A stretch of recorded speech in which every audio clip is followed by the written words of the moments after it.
Donc nous avons décidé de venir vous parler du management d'une personne récemment reconnue autiste Asperger.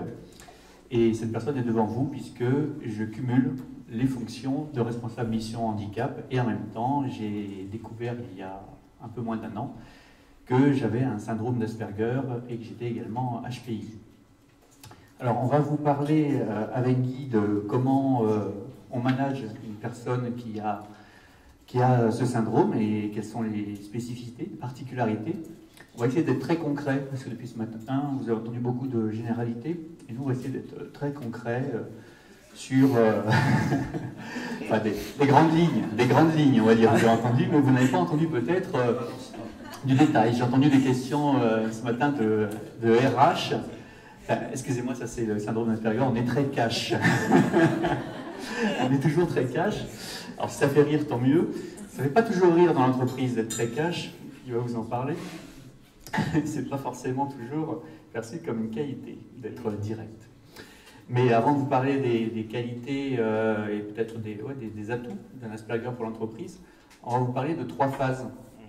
3 phases qui pour nous sont très importantes. Alors là, je reprends plutôt une casquette de mission handicap et d'insertion des personnes avec leurs différences dans l'entreprise. Qu'est-ce qui est important? C'est avant tout de savoir qui on est.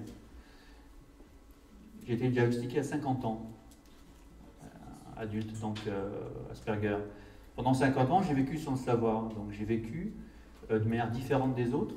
Et on va vous expliquer, avant d'être diagnostiqué, ce qui se passe dans la tête d'un Asperger, ce qui se passe dans l'entreprise, ce qui se passe avec le collectif, ce qui se passe avec le management. Ce qui se passe au moment du diagnostic, c'est un moment très important. Le diagnostic, c'est savoir qui on est. Savoir qui on est, c'est important pour tout le monde. Mais d'autant plus quand on est un petit peu différent. Et puis après, on vous parlera de l'accompagnement. Voilà, donc je laisse la main un petit peu à Guy pour parler de l'avant-diagnostic. Alors, vous venez de vivre ce qu'on vit dans l'entreprise, avec la petite remarque. C'est Christophe, d'ailleurs, vous avez dû voir comme ma tête oscillait à ce moment-là. Alors, en tant que manager, je dirais que moi, on a préparé, j'ai dit, passer de la lumière à de l'ombre à la lumière. C'est-à-dire qu'entre le début et puis quand on arrive à accompagner et à mieux intégrer dans l'entreprise, on passe à la lumière. La période qui est celle de avant de comprendre, c'est une période qui est très très difficile à vivre. Parce que, pourquoi? Pour moi, c'est une période qui est celle de l'incompréhension. C'est la période de tous les risques. Et c'est la période de l'écoute et de la patience. Alors, pourquoi l'incompréhension?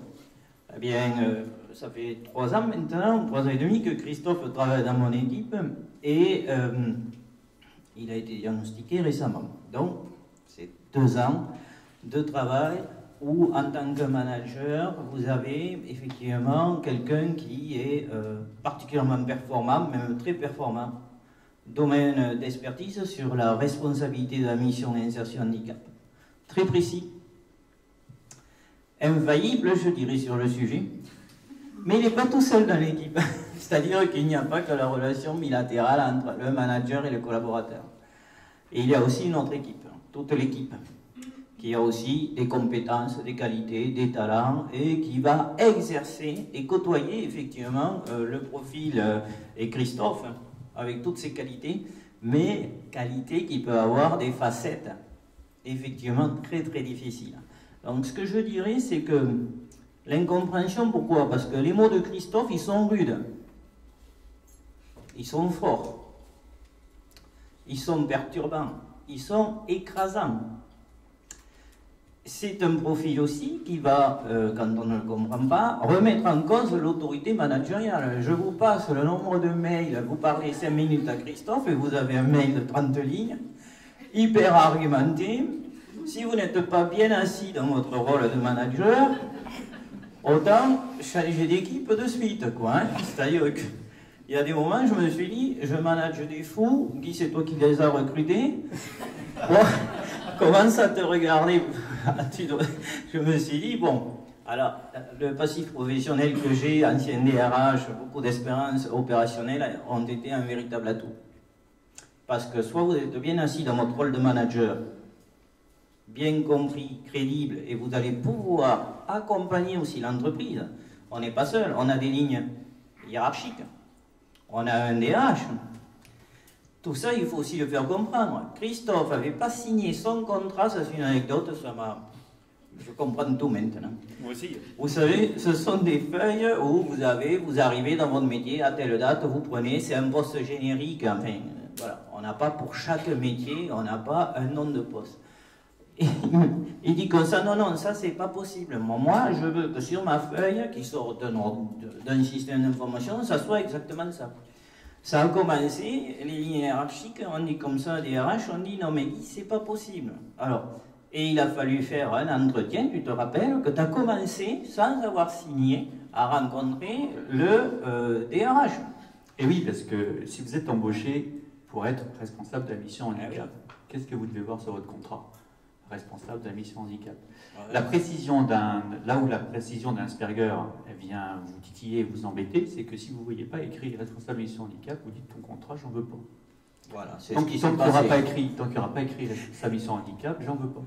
Donc ça, c'est un petit exemple qui illustre effectivement le besoin de précision quand on a ce syndrome et qui vient parfois percuter les organisations parce que chez Orange, on ne marque pas le titre exact sur les contrats. Bon, eh ben, moi j'ai réussi à le faire écrire quand même. Alors je les ai embêtés, je les ai perturbés. Voilà. Mais le monsieur le disait ce matin, effectivement, le fait d'être cash et direct perturbe beaucoup les organisations et on vient souvent percuter des organisations qui sont très lisses.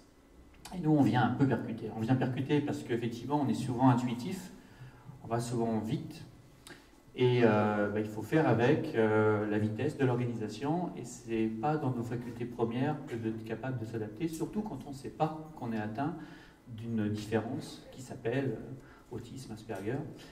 Alors, je voulais vous expliquer un petit peu du côté donc, du ressenti, de mon ressenti. Oui. Les incompréhensions, c'est quoi? Les incompréhensions, il y en a des toutes simples. On va parler de la précision. Quand je déjeune avec Lilia, on est tous les deux Aspi. Aspi, c'est Asperger, hein, pour ceux qui ne connaissent pas. La précision horaire, pour nous, c'est que si Lilia va arriver avec 3 minutes de retard, je reçois environ 3 ou 4 SMS pour me prévenir qu'elle va être en retard. Parce qu'effectivement, l'heure, c'est l'heure. Si on a dit 12 heures, c'est 12 heures. À 12h03, c'est pas 12 heures. Donc, la précision sur les horaires d'un Asperger, ça va être ça. L'attente que va avoir un Aspi sur la précision, là je cite les horaires, mais c'est valable sur toute précision, ça va être à 2 minutes près, ce n'est pas l'heure. Donc Lilia, qui fonctionne comme moi à ce niveau-là, va me prévenir, comme je vais la prévenir si je suis en retard. Pour nous deux, qui sommes atypiques, c'est normal de se prévenir dès qu'on a 2 minutes de retard, parce qu'on est en retard. Quand on déjeune souvent à 3 avec Lilia, avec une amie qui est neurotypique. Elle arrive systématiquement 10-15 minutes en retard sans nous avoir envoyé un seul SMS. Mais nous considérons que c'est normal, puisque pour elle, la précision n'est pas nécessaire. Est-ce que vous cernez ce que je veux dire? La précision pour Lilia est nécessaire, donc si je l'exprime avec Lilia, je peux l'exprimer. Elle m'en tient par rigueur, elle trouve ça normal.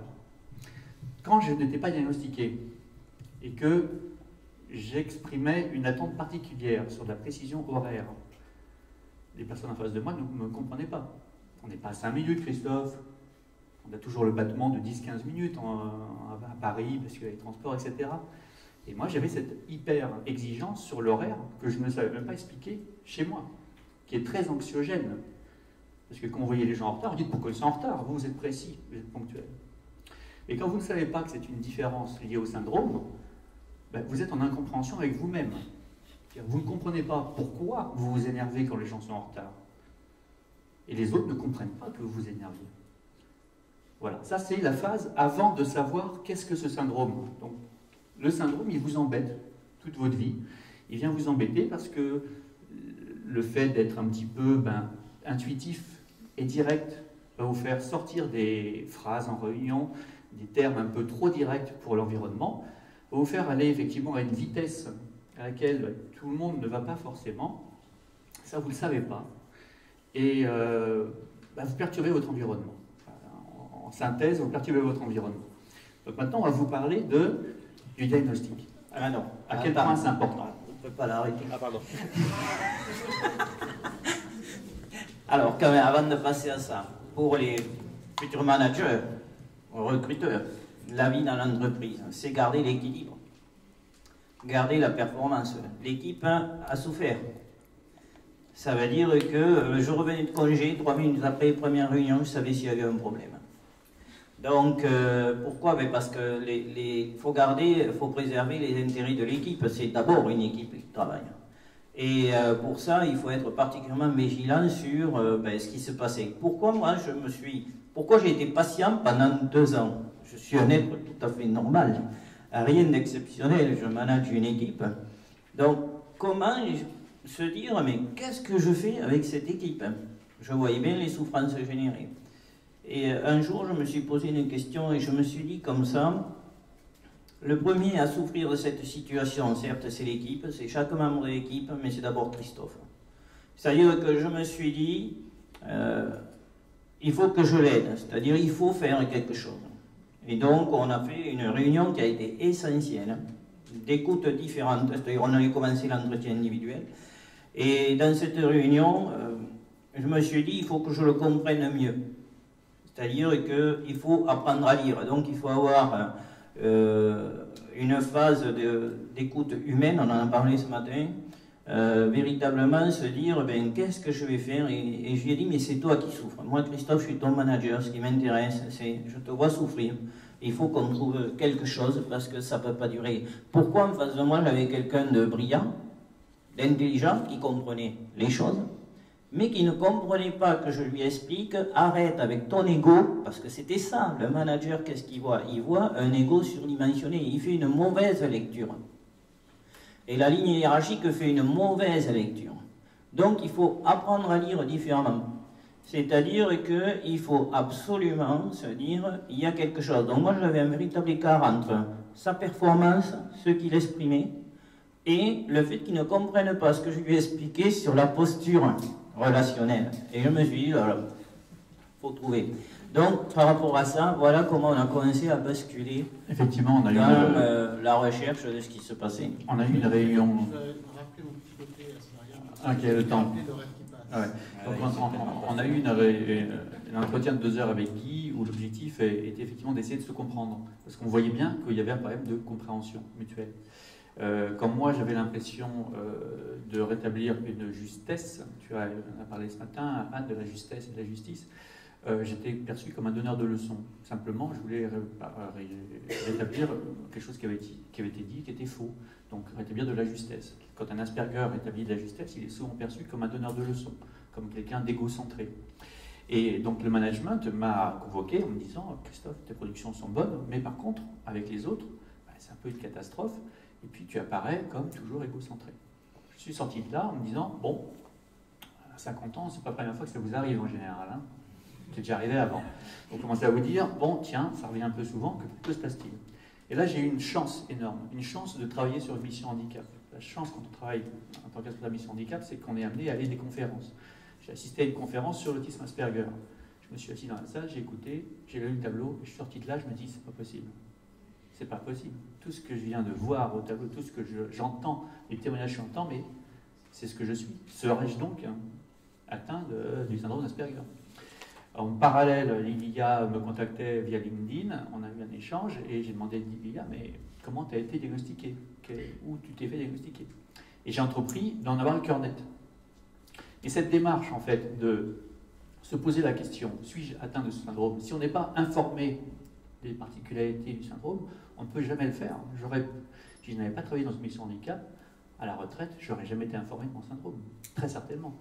Donc aujourd'hui, ce qu'on vient vous dire, on va avancer après sur d'autres aspects, c'est que sans informer dans l'entreprise sur les particularités du syndrome, comment est-ce que les salariés qui sont touchés par HPI, par le syndrome d'Asperger, peuvent se reconnaître et peuvent faire une démarche de mieux se connaître eux-mêmes?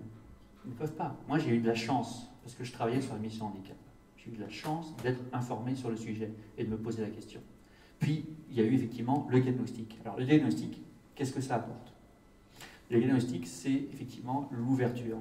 Parce que, enfin, quand on vous dit que vous n'êtes pas atteint d'un problème psychique, psychologique, que vous n'avez pas un trait de caractère arrogant, etc., que vous détestez tout ça au contraire, mais que vous avez simplement une différence biologique, neurobiologique, que votre cerveau n'est pas câblé comme tout le monde, que vous avez une déficience entre la zone limbique et la zone préfrontale de votre cerveau, que vous n'êtes pas foutu d'identifier correctement vos émotions, vous avez des soucis avec ça, eh bien vous commencez à comprendre pourquoi vous reprochez des choses. Vous commencez à comprendre votre fonctionnement qui est différent de la moyenne. Vous commencez à comprendre que vous hyper-fonctionnez au niveau intellectualisation. Alors là-dessus, effectivement, on n'est pas mauvais. Donc si on nous donne à manger de la complexité, si on nous donne à manger voilà, des choses à faire avec vitesse, avec complexité, là, on est en zone de confort. Mais il faut savoir une chose, c'est que le corps humain, il va toujours là où il est confortable. Il n'ira jamais là où il est inconfortable. Et la zone qui est inconfortable de nature chez un Asperger, c'est la relation avec les autres. Parce qu'on est déficient en termes neuronaux. Alors, on n'est pas très bon dans la relation, dans capter les émotions des autres, dans interagir avec les autres. Donc, voilà, on n'est pas très bon sur ce point-là. Une fois qu'on le sait, qu'on n'est pas très bon sur ce point-là, eh bien, on peut décider déjà de l'accepter, qu'on n'est pas très bon sur ce point-là. Et c'est le moment de l'apaisement. C'est-à-dire savoir pourquoi on est comme ça, c'est enfin se dire, j'ai compris. Et le partager avec sa hiérarchie sur le fait qu'on est différent finalement, on est biologiquement, neurobiologiquement différent, bien, ça éclaire tout. C'est vrai que c'est important, et c'est important aussi de faire l'accompagnement de l'équipe, parce qu'effectivement, dans tout ça, il y a aussi toute l'équipe. Comment elle vit effectivement cette période d'incompréhension qui petit à petit s'apaise. Mais chaque individu a sa personnalité. Donc il y a une forme de combativité. Donc il faut aussi comprendre et se positionner par rapport à ça. Donc au début, Christophe n'a pas souhaité que l'on communique à l'équipe le diagnostic. Donc l'équipe, il y avait encore quand même des tensions. L'équipe, bon, ben, moi je disais, mais regardez, il progresse, il fait attention au relationnel, c'est surtout le relationnel qui pose difficulté. Il faut prendre le temps. On a créé une réunion avec un DRH pour toute l'équipe pour lever les tensions. Et puis, petit à petit, ben, chacun a commencé à accepter les différences. Parce que là, c'était flagrant. Attention, hein, c'est pas, moi je vous dis pas, c'est facile. Hein. Moi, je suis là pour vous dire, c'est un contexte particulier qu'il faut absolument intégrer dans la globalité de la performance équipe. Et c'est vrai que il y a la performance de chacun, il y a les qualités de chacun, le relationnel. Tout à l'heure, j'entendais sur certaines choses, on dit, ok, il y a tel profil, la créativité, la dynamique, la performance, etc., etc. Oui, certes, mais le monde de l'entreprise, même si vous avez des gens éclairés autour de vous, c'est de faire fonctionner ensemble. Le mot important, c'est ensemble. Ça veut dire qu'il faut que les personnes acceptent la différence. Et c'est ça qui est important dans le diagnostic. C'est-à-dire que le diagnostic, il va petit à petit permettre à tout le monde de lire différemment. D'ailleurs, il faut, pour moi, ça a été réapprendre à lire. On est avec plein de modèles. On a des modèles plein la tête. Tout le monde, de toute façon. Ces modèles-là, il faut se dire qu'effectivement, ils nous sont imposés. On les prend du fait de l'éducation, etc., etc. Donc, il faut aussi être très vigilant sur poser un regard différent sur ce qu'on a tout le temps fait. Si vous n'arrivez pas à poser un regard différent sur ce que l'on a tout le temps fait, si on reprend les modes de management, si on reprend les modes d'organisation, si on ne regarde pas différemment ce qui se passe, ça va être très très difficile parce qu'on continue à modéliser alors que là on ne peut pas faire grandir l'équipe. Donc c'est ça qui est important. Et le diagnostic, et tu le disais Christophe et je suis tout à fait d'accord, c'est que le diagnostic a été essentiel. Depuis octobre, où nous avons, et l'équipe a eu cette communication-là encore depuis peu, vraiment ça change la donne complètement. Et là, on tire véritablement toute la capacité de l'équipe. Puis moi, ce qui m'intéresse, c'est l'épanouissement individuel. Je suis persuadé que l'épanouissement individuel dans une équipe est la première brique qui doit se construire pour pouvoir bâtir la performance et l'épanouissement de l'équipe. On a d'excellents résultats parce que l'équipe est très bonne. Voilà, s'il n'y avait pas eu d'épanouissement individuel, je ne serais pas là en train de vous en parler, ce ne serait pas possible. Je serais toujours plein de tensions et ce ne serait pas possible de venir vous en parler. Je ne dis pas que c'est facile de venir parler devant une audience pour un autiste Asperger, mais en tout cas, voilà, l'accompagnement, c'est notre notion, hein, le diagnostic c'est une première notion. Ensuite, a-t-on besoin d'accompagnement? Ce matin, c'était une question qui est revenue pas mal de fois. A-t-on besoin d'accompagner toutes les personnes qui sont neuroatypiques? Je pense que non. Dans un cas d'un syndrome d'Asperger qui depuis 50 ans est vécu avec beaucoup d'anxiété, c'est pas mal. Donc moi j'ai choisi l'accompagnement avec Anne, ici présente, qui utilise, qui utilise les principes des neurosciences. Son principe, c'est de rétablir des connexions neuronales dans un cerveau où il y a des endroits où on manque de connexions neuronales. Donc c'est d'aller travailler à rééduquer le cerveau là où il ne va pas naturellement. Moi, je ne vais pas naturellement sur le champ des émotions. Avec Anne, on travaille le champ des émotions. Voilà, l'idée, c'est de recréer la connexion neuronale là où on est, entre guillemets, déficient. Les apports, ils seront toujours là. C'est-à-dire la vitesse de calcul. Moi, je suis un Asperger logico-mathématique. Il n'y a pas que des Asperger logico-mathématiques. Moi, je suis un Asperger logico-mathématique. Donc, la rapidité de traitement sur le logico-mathématique, le calcul, l'intuition sur le calcul, sera toujours là. Par contre, l'idée, c'est effectivement d'aller se rééduquer là où on est pas très bon. Et ça, c'est hyper important dans le monde du travail. Dans le monde du travail, on vous demande effectivement de la production, mais on vous demande aussi d'être dans des équipes, d'être dans des collectifs, d'écouter son management. Dans un groupe comme Orange, on n'est pas dans une PME de 10 personnes, vous imaginez bien tous les niveaux hiérarchiques, voilà, vous imaginez bien la structure, vous ne la ferez pas changer, la structure. Donc il faut s'y adapter. Alors s'y adapter, c'est pas facile, pour un Asperger, s'adapter parce qu'on est plein de rigidité quand on est Asperger, mais en même temps c'est faisable via l'accompagnement. Donc un profil comme le mien, Asperger et HPI, je pense qu'il faut l'accompagner. Un profil HPI qui vit peu d'anxiété, pas forcément besoin d'accompagnement. Donc l'accompagnement, là je reprends une casquette mission handicap, ben, il va dépendre de la difficulté de la personne. Un HPI avec peu de difficulté, il n'aura même pas de RQTH à la MDPH. Par contre, effectivement, un Asperger avec des difficultés, il aura une RQTH à la MDPH, ce qui fait qu'on pourra mettre en place un accompagnement. Donc c'est ce qu'on cherche à faire chez Orange. Aujourd'hui, on est en train de lancer un programme de sensibilisation à la TIPI chez Orange, parce qu'on est très conscient qu'on a beaucoup de personnes, les 2/3 non diagnostiquées aujourd'hui, qui doivent vivre pour partie des situations d'anxiété importantes, et on aimerait bien que ces personnes aillent mieux dans l'entreprise, et que donc, pour cela, il faut qu'elles soient identifiées dans un premier temps et accompagnées dans un second temps. Merci, messieurs. On a le temps pour une petite question, si vous voulez. Bonjour, Frédéric Moral. Alors oui, bon, déjà si c'est pour un recrutement, si la question c'est ça, comment on rentre chez Orange, bien, toutes nos offres sont effectivement accessibles à tout le monde. Nous recrutons essentiellement sur les compétences. Donc, le fait de dire comment on fait, etc., je crois que c'est le sujet de l'adresse lors de l'entretien. Et c'est vrai que lors de l'entretien, croisé avec des difficultés relationnelles, par exemple, ça va être très très délicat.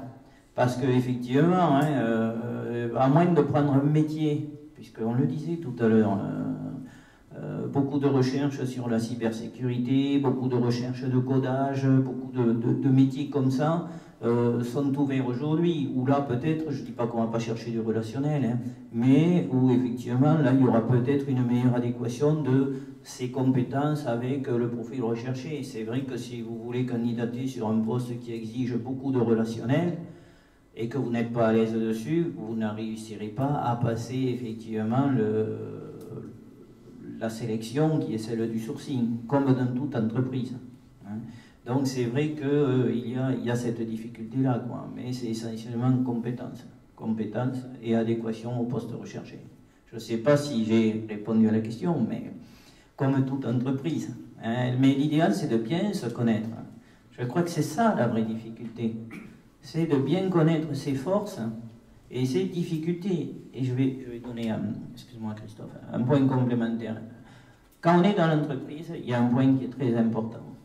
C'est quand on est manager, un jour avec Christophe, il intervenait sur un sujet qu'il maîtrise parfaitement, les calculs des déclarations obligatoires d'emploi des personnes en situation de handicap. Et je me disais, c'est super, il va être content, il va être valorisé, etc., son travail. Mais en réalité, lui, ça lui générait beaucoup de stress. Dans une réunion comme ça, hein, même beaucoup moins de personnes, des gens qu'on côtoie au quotidien. Donc ça, c'est un point important. Quand vous avez une personne en situation de handicap, dites-vous bien que votre mode de lecture sur le stress de la personne à côté sur une question qu'on lui pose n'est pas du tout la même pour lui que pour ce que vous pouvez lire. Donc ça indique effectivement une très grande vigilance si vous voulez que la personne puisse vivre sereinement son travail et puisse faire un parcours professionnel réussi et de progression. Hein? Donc, je ne sais pas si j'ai répondu à votre question. Mais... Ce qui a changé en 2 mots, en fait, hein, le fait d'avoir informé sur qu'est-ce que c'était que le syndrome d'Asperger et le fait que donc mon management en tienne compte, c'est qu'aujourd'hui, qui sait ce qu'il peut me donner qui ne me générera pas d'anxiété particulière parce qu'il me connaît. Et c'est valable pour toutes les différences. Connaître ses salariés, connaître ses collaborateurs, c'est la base d'un bon management. Alors un management bienveillant comme celui de Guy, c'est le management idéal qu'on rêverait de rencontrer partout. J'imagine mon profil face à un management qui serait plus un management dépassé par les événements, qui ne sache pas quoi faire de la situation. Vous êtes très vite proche de la porte de sortie. Voilà, donc les conditions nécessaires pour réussir l'intégration de profil atypique, c'est d'abord un management bienveillant. Et ça devrait être une base dans le management. Un management bienveillant et un management ensuite informé, éclairé. Il faut sensibiliser. Et je pense qu'on va passer quelques années, les années à venir, à sensibiliser chez Orange, mais ailleurs aussi largement. Devant vous aujourd'hui, on sensibilise à ce qu'est l'atypie. Et vous voyez que ce n'est pas si différent. Vous avez cité des petites différences, la précision horaire, mais j'ai 50 ans, je travaille. Pourtant, j'ai une RQTH. Donc c'est possible d'être un cadre sup dans une grande boîte, d'être à la fois reconnu dans un association d'État,